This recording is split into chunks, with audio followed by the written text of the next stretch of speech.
Assalamualaikum warahmatullahi wabarakatuh.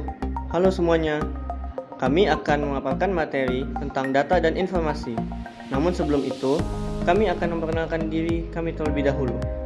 Perkenalkan, nama saya Ahmad Fakhri dengan NIM D1041211027. Perkenalkan, nama saya Dia Hana Mutia dengan NIM D1041211029. Perkenalkan, nama saya Muhammad Zia Ijlal dan NIM saya D1041211052. Baiklah, pemaparan materi data dan informasi ini akan mulai dijelaskan oleh saudari Dia Hana Mutia. Baik, sekarang saya akan menjelaskan materi tentang data. Apa itu data? Jadi, data adalah sesuatu yang belum mempunyai arti bagi penerimanya dan masih memerlukan adanya suatu pengolahan. Data dapat berupa keadaan, angka, karakter, simbol, gambar, suara, atau tanda-tanda lainnya yang dapat digunakan untuk dijadikan sebagai informasi. Berikutnya adalah jenis-jenis data. Jadi, data itu dapat dibagi-bagi lagi menjadi beberapa jenis berdasarkan sifat, cara memperoleh, serta sumbernya. Yang pertama adalah jenis-jenis data berdasarkan sifatnya. Ada data kualitatif dan data kuantitatif. Adapun data kualitatif adalah data yang deskriptif atau bisa juga disebut dengan data yang tidak berbentuk angka. Umumnya data kualitatif dinyatakan dalam bentuk simbol, gambar, atau variabel. Data kualitatif dapat diperoleh melalui kuesioner, wawancara, studi literatur, dan observasi. Sementara data kuantitatif merupakan data yang diperoleh dengan melakukan survei untuk mendapatkan jawaban berupa angka. Sehingga, apabila seseorang membaca atau memahami data kuantitatif akan menafsirkan dengan sama. Singkatnya, data kualitatif adalah data yang tidak mengandung angka atau data yang deskriptif. Sedangkan data kuantitatif adalah data yang mengandung angka. Yang kedua, ada jenis-jenis data berdasarkan cara memperolehnya. Ada data primer dan data sekunder. Data primer merupakan data yang diperoleh dari objek yang diteliti oleh orang atau organisasi yang sedang melakukan penelitian. Contohnya seperti data hasil wawancara langsung, hasil survei, dan kuesioner terhadap responden. Sedangkan data sekunder adalah data yang diperoleh dari sumber lain yang telah ada, sehingga penulis tidak mengumpulkan data langsung dari objek yang diteliti. Contohnya seperti data sensus penduduk, data penyakit, dan data yang dikeluarkan oleh pemerintah. Dan yang ketiga, ada jenis-jenis data berdasarkan sumbernya. Ada data internal dan data eksternal. Data internal adalah data yang diperoleh secara langsung dari tempat penelitian. Contohnya seperti jumlah karyawan, tingkat kepuasan karyawan dalam suatu institusi, dan kebutuhan tenaga kerja di suatu perusahaan. Sedangkan data eksternal merupakan data yang didapat dari luar lingkup kerja di suatu perusahaan, seperti data kependudukan, jumlah mahasiswa di kampus, dan data penjualan produk dari perusahaan lain. Selanjutnya adalah fungsi data. Berikut ini beberapa fungsi dari data. Yang pertama, data digunakan sebagai bahan evaluasi dalam menanggapi suatu masalah tertentu. Yang kedua, data berfungsi untuk memecahkan sebuah masalah dan menentukan suatu kebijakan serta keputusan. Yang ketiga, data yang diperoleh juga dapat digunakan sebagai acuan dalam setiap implementasi suatu kegiatan atau aktivitas. Yang keempat, data berfungsi sebagai dasar suatu penelitian atau perencanaan dalam sebuah kegiatan. Itulah beberapa fungsi dari data. Untuk materi selanjutnya akan dipaparkan oleh saudara Ahmad Fakhri.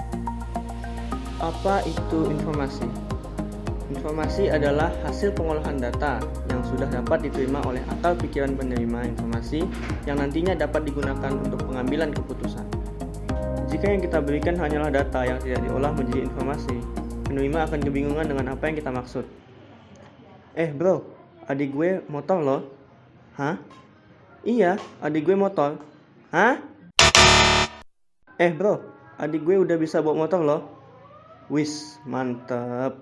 Nggak kayak adik gue. Ada beberapa hal yang harus diperhatikan dari informasi. Yang pertama yaitu bahwa informasi merupakan hasil pengolahan data. Informasi berbeda dari data. Informasi merupakan data yang telah diolah, yaitu fakta-fakta yang telah dipresentasikan, yang telah diubah menjadi kalimat yang dapat dipahami manusia. Nah, sedangkan data hanyalah berupa fakta yang masih belum bisa dipahami oleh manusia. Selanjutnya, informasi itu memberikan makna.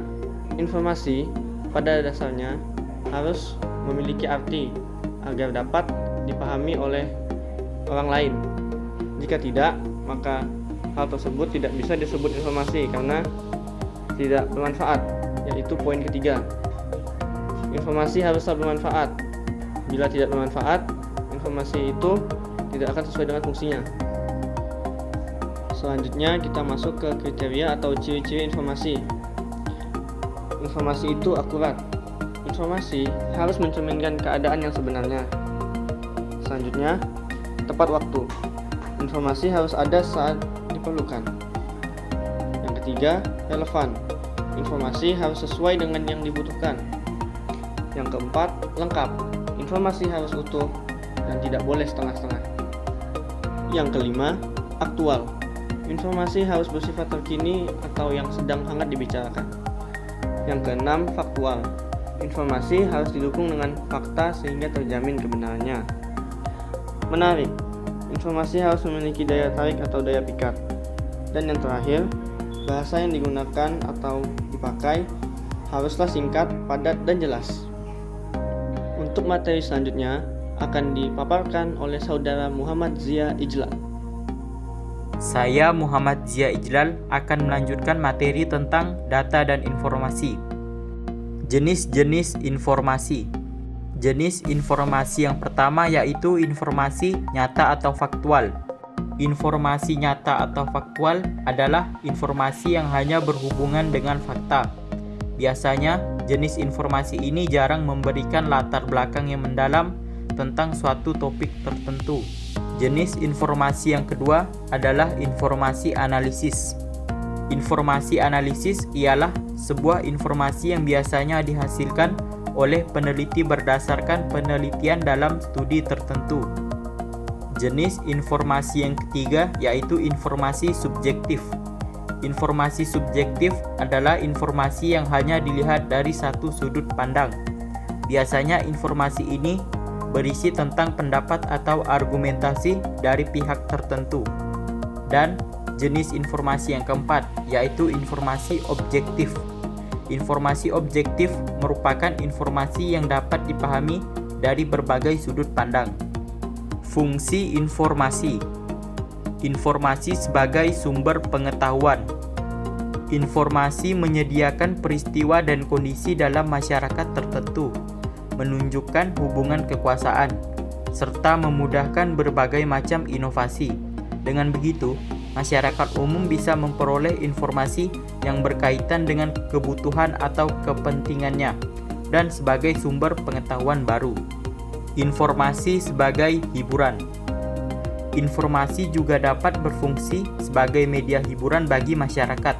Misalnya informasi mengenai objek wisata di suatu tempat yang disajikan dengan bahasa dan gambar-gambar yang menarik. Dan informasi sebagai fungsi memengaruhi. Penyampaian informasi melalui media massa biasanya dilakukan untuk mempengaruhi khalayak. Misalnya informasi mengenai suatu produk melalui televisi yang tujuannya agar masyarakat mengenal dan tertarik untuk menggunakannya. Contoh data dan informasi.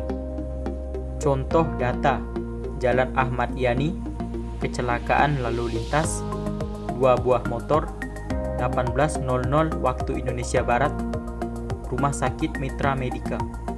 Kemudian data-data tersebut akan dikumpulkan dan menjadi sebuah informasi. Contoh informasi dari data di atas adalah telah terjadi kecelakaan lalu lintas pada pukul 18.00 waktu Indonesia Barat di Jalan Ahmad Yani. Kecelakaan ini melibatkan 2 pengendara motor. Korban yang mengalami luka berat dibawa ke Rumah Sakit Mitra Medika. Contoh kedua data dan informasi. Contoh data: 39.834 terpapar, 38.691 sembuh, 1.041 meninggal dunia, Kalimantan Barat, COVID-19. Lalu data-data tersebut akan dikumpulkan dan menjadi sebuah informasi, yaitu kasus COVID-19 di Kalimantan Barat terbilang cukup tinggi dengan jumlah terpapar sebanyak 39.834 orang. Total yang sembuh sebanyak 38.691 orang dari total yang telah terpapar, dan sisanya sebanyak 1.041 orang meninggal dunia. Sekian penjelasan dari kelompok kami mengenai materi data dan informasi. Sekian dan terima kasih. Wassalamualaikum warahmatullahi wabarakatuh.